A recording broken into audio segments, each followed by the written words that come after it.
वंचित बहुजन आघाड़ी के कौमी सदर प्रकाश अंबेडकर की हिदायत पर पार्टी के नौजवान लीडर सुजात अंबेडकर ने आज नांदेड़ का दौरा किया।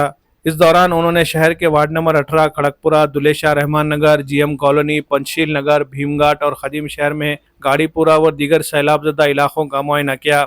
इस मौके पर रियासती नायब सदर फारूक अहमद, एडवोकेट अविनाश भूसीकर, साबिक जिला सदर प्रशांत इंगोले, शिवा नरंगले, विट्ठल गायकवाड़, शहर general secretary Shyam Kamde, advocate Shaikh Bilal और मोहम्मद कासिम, सुमित पटोले और दीगर जिम्मेदारान भी उनके हमरा मौजूद थे। खड़गपुरा पहुंचने पर मुकामी अवाम ने अपने बुनियादी मसाइल से इन्हें आगाह किया। शहरियों ने शिकायत की है कि ज़मीन माफिया की मिलीभगत से पुल के रास्ते को पसमानदा बस्ती की सिमत मोड़ दिया गया, जिसके नतीजे में गोदावरी नदी में तुगयानी आते ही पानी नशेबी इलाकों में दाखिल हो जाता है। अवाम ने बताया कि इस साल 4 मरतबा सैलाबी कैफियत पैदा हुई, जिससे गरीब बस्तियां सबसे ज्यादा मुतासिर हुई और मुकामी कारपोरेटर्स के खिलाफ अवाम में गुस्सा भड़क उठा। उन्होंने मजीद इल्ज़ाम आयद किया कि खड़गपुरा से समीराबाग जाने वाले पुल और वागी रोड पर वाक़ नाले को भी जानबूझकर गरीब बस्ती की तरफ मोड़ दिया गया है। अवाम का कहना था कि नाले को चौड़ा और मजबूत करने की फौरी ज़रूरत है, मगर इस पर कोई तवज्जो नहीं दी गई, जिसके बाइस बारिश के दौरान पानी घरों में दाखिल होकर अवाम को शदीद मुश्किलात में मुब्तला कर देता है।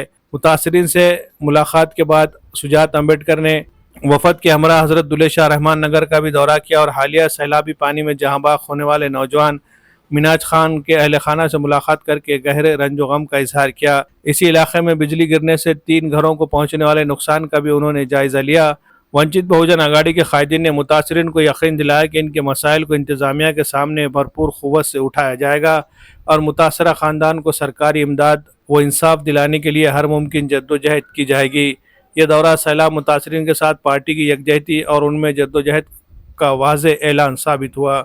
Bureau report, MCN Urdu news. इसकी सिर्फ एक ही वजह है, वो है यहाँ का जो नाला है वो जो डाइवर्ट किया हुआ है, उसकी वजह से हर टाइम बारिश हुआ, बाढ़ आया तो लोगों के घर में पानी घुसता है। देखिए 2 चीज़ें हैं, एक तो आप नाला ज़बरदस्ती अलग एरिया से घुमाते हैं, किसी के तो ज़मीन देने को, किसी से पैसा कमाने को, और दूसरी तरफ जो पानी का फ्लो रहता है, जो नेचुरल फ्लो रहता है, जो नाले रहते हैं, ओढ़े रहते हैं, जो बनाए नहीं रहते, जो नैसर्गिक रहते, अगर आपने उनका फ्लो ज़बरदस्ती चेंज किया तो पानी किधर ना किधर तो वापस ऊपर आने वाला है, बैक वाटर आने वाला है और वो ओवरफ्लो करने वाला है। और यहाँ पे जो दिख रहा है वो उसी का नतीजा है। यहाँ के नगर सेवकों ने, खासदार ने, आमदार ने और यहाँ के ज़मींदारों ने सेटलमेंट करके ज़मीन के लिए, पैसों के लिए, कुछ पैसों के लिए ये नाला गरीब लोगों के बस्ती से घुमाया है। और ये गरीब लोगों की बस्ती किसकी होती है? दलितों की होती है, मुसलमानों की होती है, बहुजनों की होती है और वंचितों की होती है। तो इनके बस्तियों से ये नाला घुमाना कि हर टाइम पानी आए तो इनके घर में पानी घुसेगा और इससे इनकी समस्या बढ़ती जाएगी। तो इसका कुछ हल है, तो वो नाला बाहर से लेके जाना चाहिए। ये जो नाला है वो 20 गांव का पानी कैरी करता है और वो लोगों के बस्ती के बीच में से है, जहाँ पे घर टचिंग है नाले के। आप ऐसे परिस्थिति में वो नाला खड़ा करोगे तो ओवरफ्लो आएगा तो लोगों के घर बह नहीं वाले। तो हमारा इस पे एक ही सॉल्यूशन है कि नाला यहाँ से निकाल के गाँव, शहर के बाहर से जंगल एरिया से डाइवर्ट करके गोदावरी नदी को मिलाया जाए। वंचित बहुजन आघाड़ी के जिला परिषद से काफ़ी सारे डिमांड रहेंगे। सबसे पहले नाला डाइवर्ट करने का होगा, वो हमारा अहम मुद्दा है। पर प्रायोरिटी बेसिस पे जो हम करेंगे वो है कि जैसे वंचित बहुजन आघाड़ी के नांदेड़ के टीम ने आंदोलन करके 2024 के पैसे जल्द से जल्द लोगों को तक पहुंचाने का काम किया, उसी तरीके से 25 की यादी बना के 2025 की यादी में सबका नाम डाल के जल्द से जल्द जो नुकसान भरपाई है वो लोगों तक पहुंचाई जाए। और उसके बाद नाले का झगड़ा सिलसिला हमारा चलता रहेगा। ये कलेक्टर से नहीं सुलझा तो यहाँ के सत्ता पलट करके हम नया नाला बनाएंगे और वो शहर के बाहर से निकलेगा। जब से पूर्व की परिस्थिति हुई है, आली जनाब प्रकाश अंबेडकर साहब हमारे साथ फ़ोन पे कंटिन्यू कांटेक्ट में थे और अभी क्योंकि उनको जो शेड्यूल बना हुआ है उसमें उनका आना नहीं हो रहा था, तो सुजात भाई को उन्होंने भेजा है। ख़ास तौर से नांदेड़ में सबसे ज़्यादा पूर्व की मार बैठी है, इसलिए बाड़ा साहब बहुत फिक्रमंद होने से उन्होंने सुजात साहब को बोले कि आप खुद जाओ। ज़िला प्रशासन के ऊपर भी प्रशासन तक जाना ज़रूरी है और वो मैसेज सुजात भाई के ज़रिए पहुँचाना ज़रूरी है। इसलिए आज कलेक्टर साहब को मिलकर निवेदन देकर यहाँ के जो मसले, सबसे पहला मसला जो है वो नाले का है। इस नाले को शहर में से डाइवर्ट करना ज़रूरी है, जबकि आपको मालूम है पावडेवाड़ी से लेके हसापुर रोड तक पूरा जंगल है। वो ज़मीन एक्वायर करके किसानों को उसकी 4 गुना कीमत देके आप वो नाला डाइवर्ट कर सकते हैं। तो फिर आप 20 गाँव का पानी, 20-50 बस्तियों का पानी आप खड़गपुरा और श्रावस्ती नगर से ही क्यों ले जाना चाह रहे हैं? उसको डाइवर्ट करके एक STP प्लांट आप गोदावरी के उधर की उस किनारे पे भी बनाओ। ये एक मेन डिमांड है। अगर ये नाले डाइवर्ट हो जाएंगे तो शहर में हर साल जो मसला हो रहा है, पहले 4 साल में एक बार पूरा आता था, अब साल में 4 बार आ रहा है, 4-4 बार घर में पानी। अभी हमारे सामने लाइव सांप निकला, अभी हमने देखा है कि घर में से सांप निकला है। तो ये जो चीज़ों से परेशान है। और आज जो 2 बहुत ही दुखद वारदातें दुलेशा रहमान बस्ती में घटी है, एक वो 15 साल का मासूम बच्चा, वो फल निकालने माँ को लेने जो भी वजह से गया, लेकिन वो तो डूब के मरा ना पानी में, और कॉज ऑफ डेथ पूरा खुला है, ये छुपा हुआ नहीं है। उसके लिए पोस्टमार्टम करना ही क्यों ज़रूरी है? ये सवाल को लेकर जिला प्रशासन से हम लड़ रहे हैं। अगर ये प्रशासन ने नहीं दिया तो इंशाल्लाह सुजात भाई ने अभी सजेस्ट किया कि हाई कोर्ट में भी PIL लगाई जा सकती है स्पेशल प्रोविज़न के तहत। इंशाल्लाह वो करके इनको पूरग्रस्तों के अंदर के जो 4 लाख का मुआवजा है, इंशाल्लाह पूरी कोशिश की जाएगी वो दिलाने की। दूसरा, जो बिजली गिरने से 3 घर ये हुए हैं, वो तीनों घर में रहने वालों का पूरा सामान खाक हो गया है।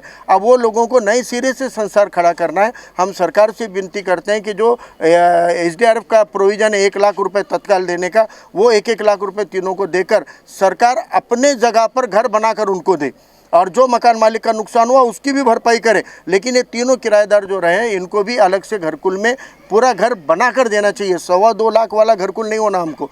2.25 लाख में एक बाथरूम नहीं बनता, घर कहाँ से बनेगा? तो हमारी ये डिमांड है कि तीनों को भी सरकार की ज़मीन पे सरकार ने घर बना के देने चाहिए, या जो घरकुल इनके पास खाली है वो 3 घरकुल अलॉट करने की विनती भी हम सुजात भाई के माध्यम से आज कलेक्टर साहब को करने वाले हैं। पहले तो यहाँ पे एक 10 साल पुराना ये बनाए वाला था, ये छोटा ब्रिज। यहाँ पे हमेशा पानी आता है, और यहाँ से शमशान भूमि यहाँ पर है क्रिश्चियनों का, उनको आने जाने वालों के लिए तकलीफ़ है। लेकिन प्रशासन कुछ कर रहा नहीं यहाँ पे, और उल्टा ये नाला इसको कम कर दिए वाला है, इसको बढ़ा के था ये, उसको डाइवर्ट कर दिए वाला है। ये पूरा ज़मीन माफिया ने करे वाला है। ये ब्रिज से यहाँ से लेके दुलेशा रहमान तक, कमीशन लेकर दुलेशा रहमान तक के बड़ा होना चाहिए। आज अपने वंचित के आए थे कुछ लोग, उन्होंने पूरा करके सर्वे करके गए वाले, और आज से कांग्रेस का कोई आया नहीं, करा नहीं, देखा नहीं, कुछ भी नहीं। कुल ये है कि नहीं, ये मेरे सामने की बात है। ये मैं यहाँ पे कम से कम 20 साल से रह रहा हूँ। मैं 20 साल से रह रहा हूँ यहाँ पे, है कि नहीं। अभी तक ऐसा कोई नगर सेवक आता नहीं, जाता नहीं। लोगों के घर आए कि नहीं, 3 बराबर पानी आ गया वाला है मेरे बाजू के घरों को क्या।